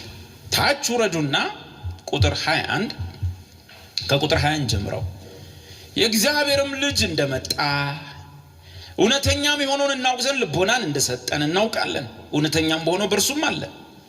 እርሱም ልጁ ኢየሱስ ክርስቶስ ነው።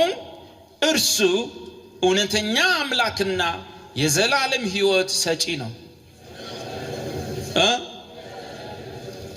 እርሱም እውነተኛ አምላክና የዘላለም ሕይወት ነው። ከዚህ ውጭ ካመንክ ግን ጣዖት ታመልካለህ። ያው ቀጥሎ ያለው ልጆች ሆይ ከጣዖታት ራሳችሁን ጠብቁ። ይሰማል። ሌላ ኢየሱስ የምታውቁ ገና ወደፊት የሚሰጥ ተጠንቀቅ። ኢየሱስ የዘላለም ሕይወት ነው። ከጣዖታት ራስን ጠብቅ የሚል ነው። ይሄ መግቢያችን ነው፣ መንደርደሪያችን ነው። እንዳልኳቸው ቴዎሎጂ አርጊውመንት ምናምን አንዳንዶች እንዲላሉ ምናምን አይደለም እንዴ እንደውም አንዳንዶችን ትምህርት እዚህ ማምጣት የለብንም። የመጽሐፉን ትምህርት መድረኩን ሊሻሙብን እኮ በደጅ ይበሉ በዚያ ይበሉ። እኛው መጽሐፉ ምን ይላል፣ እውነተኛው ነገር ምን ይላል የሚለውን ስለምናጠና ማለት ነው። አጭሩ የሚቀጥለው ጊዜ በመንማማረው ነገር ወሳኝ ነው ላችሁ ወንጌል ሙሉ የሚሆነው መጽሐፍ ቅዱስ ወንጌል የወንጌል ሐሳብ ሙሉ መልእክቱ መጓደል የለበትም። ይሰማል። ሙሉን ወንጌል ማመን አለብን። ለድገሞ ሙሉን ወንጌል ማመን አለብን። ወንጌል መጓደል የለበትም። በወንጌል ያልተጓደለ ወንጌል የሚሆነው እነዚህ ነገሮች ሲሟሉ ነው። አንደኛ ሰው የሚባለው ፍጥረት በእግዚአብሔር ፊት የበደለ ኃጢአትን ያደረገ፣ ያ ብቻ አይደለም ኃጢአት አለማድረግን የማይችል ምስኪን ፍጥረት ሆኗል በሰውየው መውደቅ ምክንያት። ያ ሰው በአትክልቱ ስፍራ በወደቀ ጊዜ እዚህ ቤት ያለ ያንዳንዱ ሰው በነጠላ በዛ ሰው ወገብ ውስጥ ሆነን ወድቀናል። ከዛ የተነሳ ተፈጥሯችን ኮራፕት አድርጓል። ኮራፕት ከማድረጉ የተነሳ ለምንድን ነው ራሱ አትጠይቁም? እስቲ እንዴት በዓለም ሁሉ ለአንድ እንኳ ጻድቅ እንዴት ይጠፋል? እንደው ሌላ ሀገር ይጠፋል፣ አሜሪካ፣ ቻይና፣ ሞንጎሊያ ምናምን ይጠፋል፣ ኢትዮጵያ ላይ እንዴት ይጠፋል? መጽሐፉ አንድ እንኳ ሲል መጠየቅ አለብን። ለምንድን ነው አንድ እንኳ ያልጠፋ? እንደው ሰው ሁሉ የሆነ የሚያሰናክለው ሰይጣን በስቶበት ነው ወይስ ሰውየው ሲወድቅ ወደቀ በወገብ ውስጥ ሆነ? ስለዚህ ሰው አላደርግም ብሎ ጫካ እንኳን ቢገባ የሚስት ሆነ። አላደርግም አልስትም ብሎ በዚህ ሰውነት ውስጥ ኃጢአትን ግድ የሚለው ተፈጥሮ መጣ፣ ወደቀ። አንድ ሰው ግጥም ያለ ኃጢአተኛ ነው። ግጥም ያለ ኃጢአተኛ ብቻ አይደለም። ሁለተኛ ሰው ራሱን ከዛ መቀየርና ማስጣል ማዳን የማይችል የግድ አዳኝ የሚጠብቅ ምስኪን ሆነ። ሰው እኮ ኃጢአተኛ መሆኑ ወይም ኃጢአት መስራቱ ብቻ አይደለም እኮ አሳዛኝ የሚያደርገው ነገር በቃ ልሻሻል ልቀየር እስቲ ከዛሬ ጀምሮ ሳልስት ልኑር ቢል እንኳ ምኞት ቢኖረው እንኳ ያን መሆን የማይችል ምስኪን ሰው ሆነ። እደግምላችኋለሁ ዛሬም እዚህ ቤት ያለን ሁላችንም የእግዚአብሔር ጥገኞች ነን። ዛሬም እግዚአብሔር የግድ የሚያስፈልገን ምስኪን ጥገኞች ነን። ምን ደፍርበት ትምክህት ሁሉ ምን መካበት ትምክህት ሁሉ በክርስቶስ የተቆጠረልን ብቻ። ዛሬ ከዳንክ በኋላ እኔ ማለት አይቻልም። እኔ አይባልም። እኔ አይባልም ብያለሁ። በእንስ አስተምረ አይታችኋል። በጎቼ ያለን እኮ ኢየሱስ ለዛ በጎቼ በግ ነው የሚለው በክርስቶስ እኔ የሚለው የምትለው እቺ እንትኗ ነች ፍየሏ ነች ብለን አይደል? እኔ ፍየል ነው የፍየል ትምህርት እኔ በይላል። ያ ደግሞ ጅል ነው አይደል? በክርስቶስ ማለት በክርስቶስ አለ ኢየሱስ በጎቼ ሲል ጥሩ ነገር እንዳይመስላችሁ ይመቻችኋል አይደል? በጎቼ ሲል ኢየሱስ በጎቼ ድምጼን ይሰማሉ ሲል ልክን እኮ እየነገረው ጥሩ ነገር አድርገህ እንዳታስብ። ልክህን ማለት የኔ ደቀ መዛሙርት የኔ ተከታዮች ምኖች ናቸው? በጎች እኮ ናቸው እንደማለት። ወይም አሁንም ራሱ ኢየሱስ ስላለው ነው የጣማችሁ እንጂ። እስቲ ውጣና እዚህ ጋር አንዱን ሰው በግ በለው ማለት በጎች የሚለው እንዲገባ ማለት ነው። ትርጉሙ እንዲገባ ውጣና እዚህ በራፍ ጋር አንዱን ጠብቅና በግ በለው። ምን ይላል? ጌታ ይባርክ ይላል። ውጤቱን ታውቀዋለህ። ማንን? እኔን ነው በግ ያልከው? ለምን የተመቻችሁ ኢየሱስ በጎች ሲል? መቼስ እሱ አይከሰስ አይወቀስ ብለህ ነው አይደል? በጎች ማለት እኮ ይኸውልህ የበግ ትልቁ ችሎታው ምንድነው ብያለሁ? የበግ ትልቁ በግ ቻለ አጨብጭቡለት ጎበዝ ሲባል ችሎታው ምንድነው? አቤት እኛ ሁላችን እንደ በጎች ተጠንቅቀን ኖርን ይላል አይደል?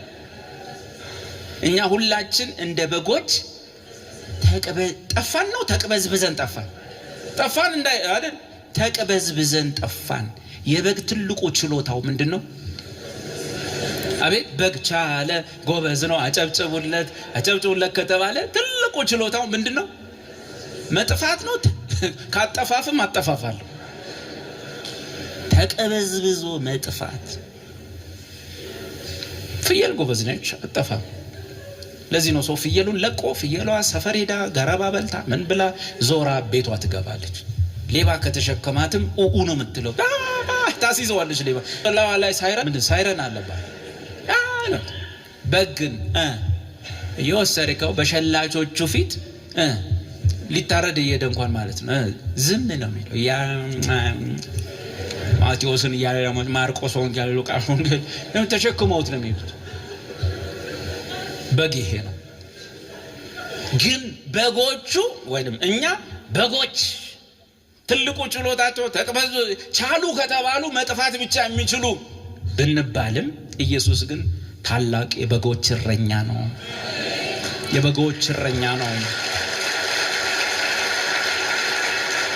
ወገኖቼ የበግ ዋስትናው ማን ነው ማለት ነው? የበግ ዋስትናው እረኛው። የበግ ዋስትናው ማን ነው? እረኛው። ከበጎች መሃል ወፈር ያለው በግ ዋስትና መሆን አይችልም? ወፈር ያለው ኮት ያረገው የፈረዘው ሃሌሉያ። አንድ በግ ተነስቶ ራማዱና ማክሬባሳ ሻላባዱና ማስ ይረሃባጁ ለማንደና ማክራቤ በጎቹም ከኋላ ወፈር ያለው የፈረዘው በግ ወይ በክብ የተቆረጠው ወይ አራት ማዕዘን የተቆረጠ በግ ሲያቀራራ ቢውል ሲፎክር ቢውል በጌታ ቤት በግ 40 ዓመት ቢቆይም በግ ነው። ግፋ ቢል ወፍራም በግ ይሆናል፣ ትልቅ በግ ይሆናል። የዛ ሁሉ በግ ዋስትናው ማን ነው? ኢየሱስ። ምን ይላል? እርሱ የበጎች ታላቅ እረኛ ነው። እግዚአብሔር ሆይ ኢየሱስን ብቻ አሳየን። ላንተ ብርቅ የሆነውን ኢየሱስን ብቻ አሳየን። ላንተ ድምቀት የሆነውን ላንተ ውበት የሆነውን ኢየሱስን አሳየን። እግዚአብሔር ሆይ ኢየሱስን ሳልብን፣ ኢየሱስን አሳየን። እግዚአብሔር ሆይ ልጅህን ቅረጽብን፣ የወደድከውን እሱን ሳልብን። አባቴ ሌላ እንዳንሰብክ እርዳን። እኛነታችንን እኔነታችንን እንዳንሰብክ እርዳን። እናመሰግናለን። ቅዱስ አባት ስም ይባረክ፣ ተባረክ። ሃሌሉያ ሃሌሉያ። ተባረክ የታረድከው በግ ኢየሱስ።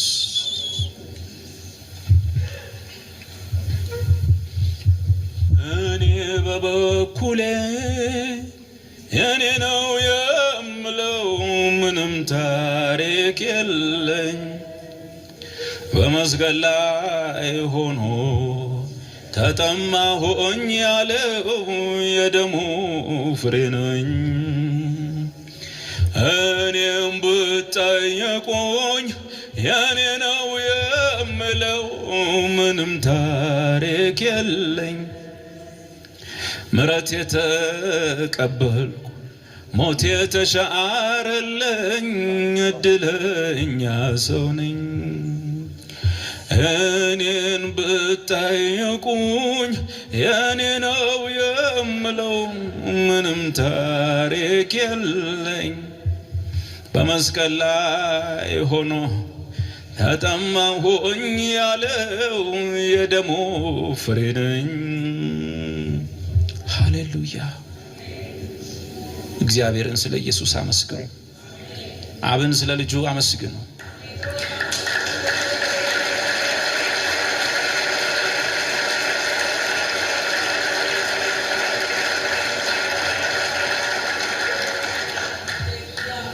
ለአባቶች መልአክ የላከ ለነቢያት በሕልም በራእይ የተናገራቸው ለኛ ልጁን የላከ ለኛ የዘላለምን ሕይወት በስጋ የላከ አካል አልብሶ የላከ እግዚአብሔርን ስለ ኢየሱስ አመስግኑ።